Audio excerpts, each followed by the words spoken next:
I'm excited to be sharing this new flyer technique with you. Hi y'all, bonjour, hola, my name is Trish. If you're new and looking to advance in Photoshop, please hit the subscribe button and join the family of learners. Shall we begin?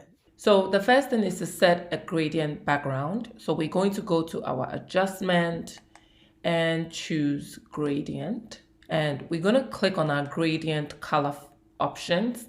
And we are going to go ahead and look under the purple and see what we can find. So I'm going to go ahead and click on the defaults that comes with Photoshop. And I'm going to flip the stop so you can see that I'm moving the colors around. So we have the purple on the bottom. Now I'm going to click on the pink-ish color and I'm going to choose more like an orange deep color like that. Make it a little bit brighter. And I'm gonna go ahead and click OK and come out of this. Now we want to create a diagonal angle, and I think this is good. We are going to go ahead and click OK. So the next thing is to create a circle gradient background. So we're going to go under shapes and we're going to choose the ellipse. I'm going to hold down Shift and I'm just going to draw a big circle. We want to go under property, click in the fill. Let's click on the gradient option and we want to go ahead and change the color. So we are first of all going to pick something very basic to start off and then we'll add to it. So I'm going to pick something in the purple and we want to click on this blue and I'm going to go ahead, double click, and I'm going to make it almost like something like that. And then I want to go ahead and add a third color in the middle. So to do that, you want to hold down your options, click on your stop once. It will create a copy, move that in the middle. Now we are going to double click on the last color and we want to pick something in the color range that we already have for the background, but this time we want to make it a little bit more lighter. So I'm going to do something like this and I'm going to go ahead and click OK. Now we want to have more of the blue, so you notice that I am pulling the stop slider to get more of the blue, and I'm going to draw the purple more closer to the yellow. And we're going to do something like this. I'm going to click on this angle option right here and then create this. Now I want to go ahead and scale this. So I'm going to hold down Shift and we are going to go ahead and scale this. So we want this to be a little bit off our sheet. Now the next thing we want to do is that you want to make sure that your stroke for your outline is empty. So you want to click on this white box with the red strike, and that basically takes off the stroke. Now we want to add a little bit of a blur effect to our gradient. So you want to first of all convert this into a smart object. So right click and choose smart object. Now you want to go under filter and then choose blur and then Gaussian blur. Now you can choose to create a very gradual blend or however you want it, but I'm just going to keep it at 7.6. We just want to create a little bit of a blur effect for the background, but not too much. So I took it to 13.4 and we're going to go ahead and click OK.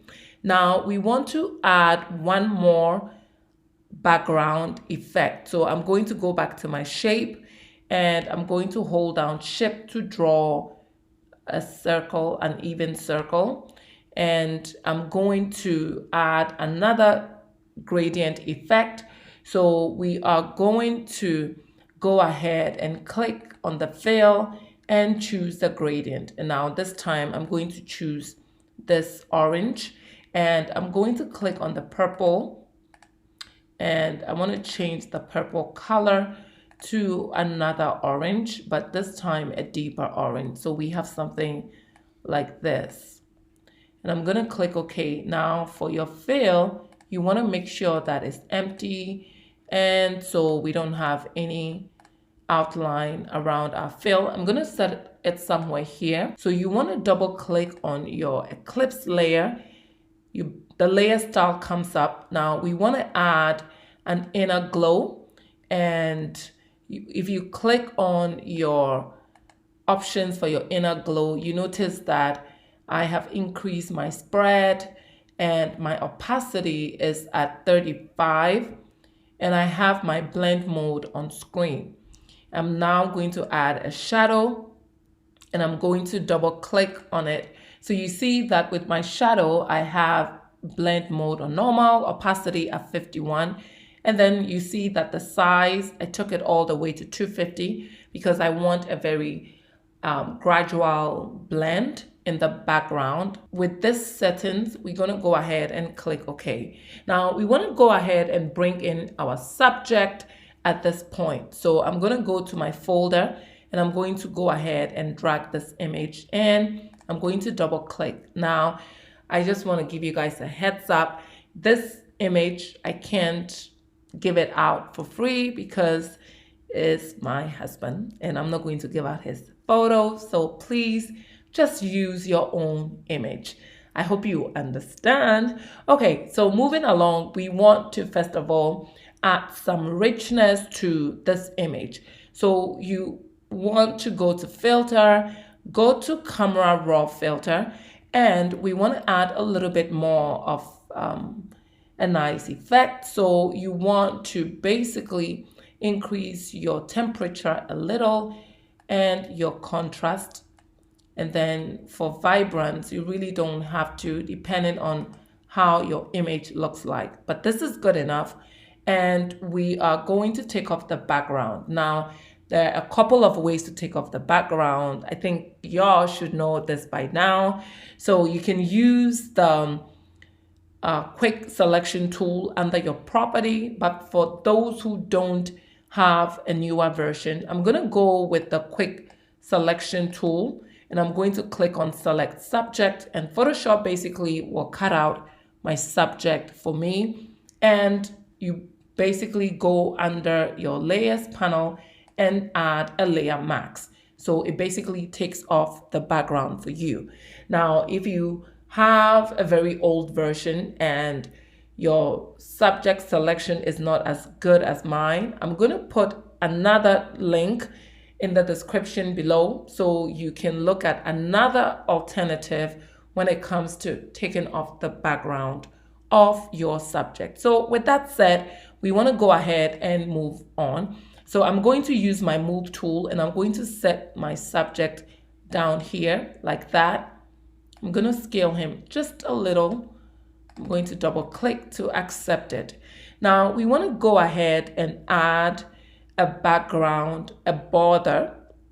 Now we want to go ahead and add a border to our background. But before I do that, I'm going to double click on my eclipse, click back on my fill, and I'm going to increase the orange portion of my gradient. And I'm just going to come out of that. So the next thing is to create a white thin border around our flyer. So to do that, we're going to pull down our ruler, and you want to basically get the same distance. Now, if your ruler is not showing up, go under view, and there you go. It's right there. So you want to click on that and your ruler will show up. Now, the next thing is we want to pick up our rectangular tool, and so you need to go under shape. Once you have that selected, now we can draw a rectangle on the line.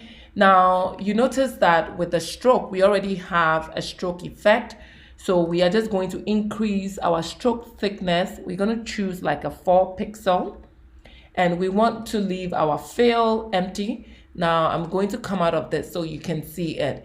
Now we don't need the ruler, so just pull those out so that that is off and you can basically see the outline of your border.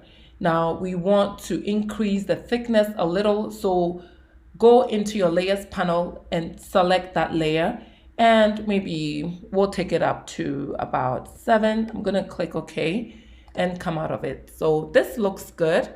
And what I'm going to do is that I want to set this rectangle beneath my subject.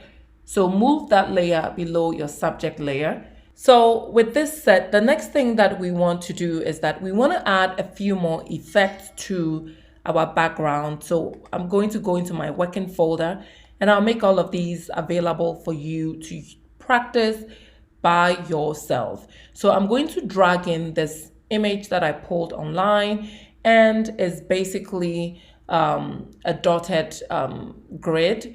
And I'm going to just use a portion of this. So I'm going to first of all scale down so it's a bit more smaller. I'm going to double click. Now, if you select your move tool and you select your layer and you don't see your transform activated, you need to make sure your auto select or your show transform is on. The other way is to click on Command T to activate your transform, or Control T if you are on the Windows. So with this set, what I'm going to do is that I'm going to use my rectangular marquee tool, and I'm just going to make a little selection about this much of the grid, and I'm going to right click, make sure you're on the correct layer, and I'm going to make a copy. Now we don't need the rest, so you want to go ahead and move this layer and set it somewhere here midway. And what I want to do is that instead of it being in black and white, I want it to be all white. To turn the black dots to white, you want to go ahead and add an adjustment, hue and saturation. Now you want to clip it so that all the changes to that hue will only be applied to the dotted layer. So you want to hold down Options and clip that to the layer right beneath, and go into your property. Now take your lightness all the way to 100 and notice that it basically takes out the color and replaces it with white. With this set, we want to go ahead and hold down Shift, and I want to merge these two layers. So right click and click on merge layer. So we want to make a copy, Command J, make a copy. Now we want to go ahead and move this, and since it's hard for us to move, so you want to go ahead and move this. Sometimes it's very difficult to move these dots, so I'm just going to go ahead and zoom in and see if we can move it. This is so annoying. So we're going to move it and set it somewhere here. I'm going to zoom out, and we want to go ahead and scale it. So I'm going to turn it like that. I'm going to go ahead and zoom in, and we're going to move it and set it somewhere here.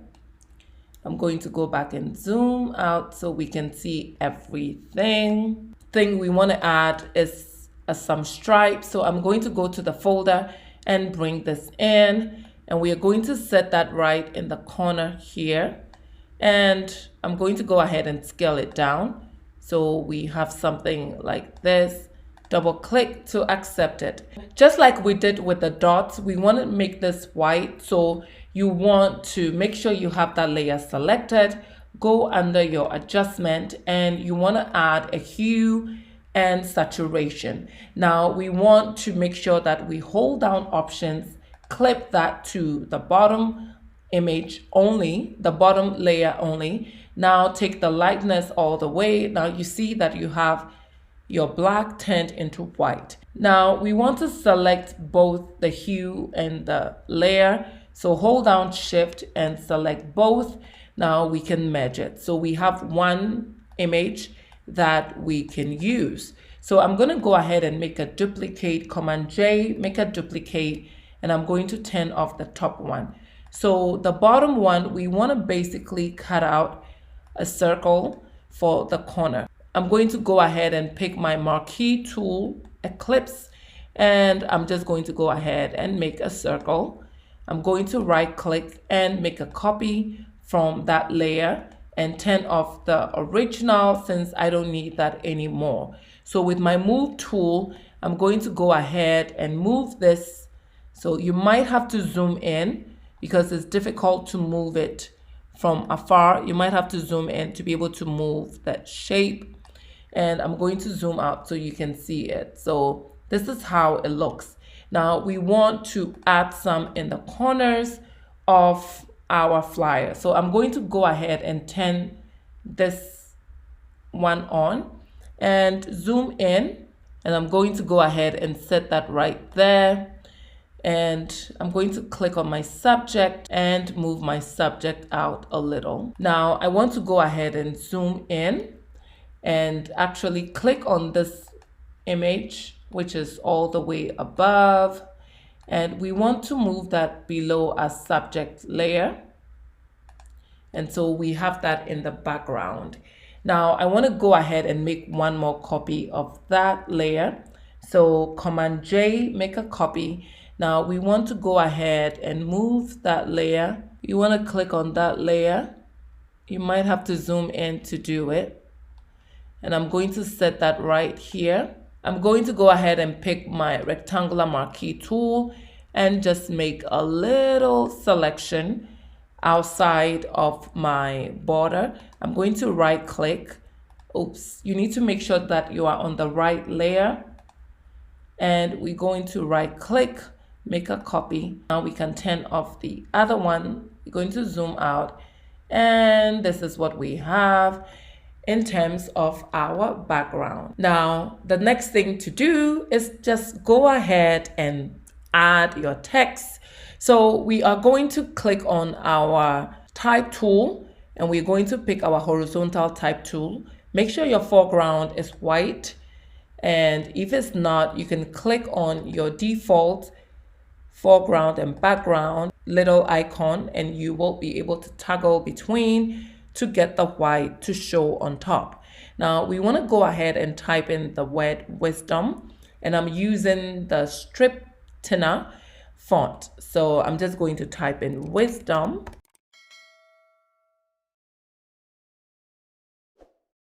Highlight the W, and I'm going to increase the font maybe to 250. So that is much bigger. And we're going to go ahead and scale this a little bit more. So we have our W sticking out a little. Now we want to add encounter. So I'm going to pick back up my type tool. And this time we want to use the Agagi Pro. And I'm just going to go ahead and change the font. And I'm going to go ahead and move this, set that right there. You can go ahead and increase it so you get it bigger. Going to double click. And there we go. Now I'm going to go ahead and bring in the logo that I'm going to use. So I went ahead to bring in my church logo. So that's what we have in. Now we want to go ahead and also add the church name. So I'm going to type somewhere here. And we are just going to make sure that we choose a very simple font. And move it and set that right here. Now we want to zoom in and add a little bit more of an effect. So pick up your rectangular marquee tool, draw just a little sliver of line and add a new layer and pick up your paint bucket with your foreground as white. You want to fill that in. Command D to deselect. We're going to zoom out so we can see the full thing. Now this is looking good. We are going to go ahead and add just a few more text and we are good to go. So I'm going to go ahead and pick back my font, my type tool, and we want to go ahead and change our font to BBuzz, and I want BBuzz bold, and we're going to type in 10, and I'm going to move that up. We're going to scale it first of all.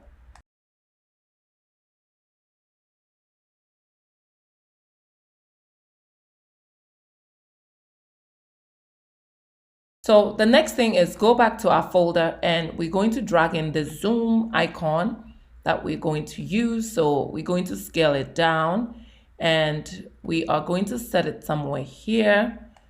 And I'm going to scale it down a little bit more, double click. But notice that it is sort of blue and the background is blue. So we want to add a stroke effect. So double click on that layer. The layer style comes up. We want to go ahead and click on the stroke and we want to double click inside. The font is the size is too much. So we're going to take it down. Now change your color. So pick a white and click OK. Now we want to go ahead and basically add our meeting ID and also the date.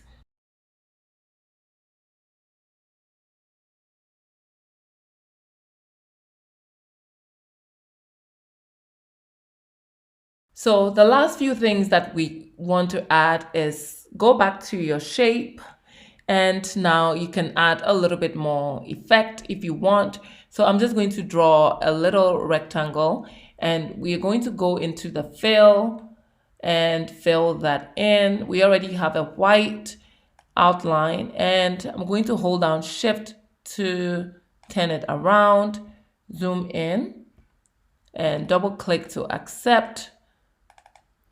Now I want to make a copy. So Command J, make a copy. Move that out, Command J, make another copy and move this out even further. I'm going to zoom out. So lastly, go back to your shape and pick the ellipse. Now we want to go ahead and draw just a circle here and we're going to draw another circle here, very small. We're going to fill that in. And then we're going to draw another one somewhere here and maybe here to fill it in. And you are basically done. This is very simple, but I wanted you guys to see how you can use the gradient since I just did a tutorial on how to create your own gradient background. So guys, I hope this was helpful. Please like, comment. Don't forget to give this video a thumbs up. Take care of yourselves and bye y'all.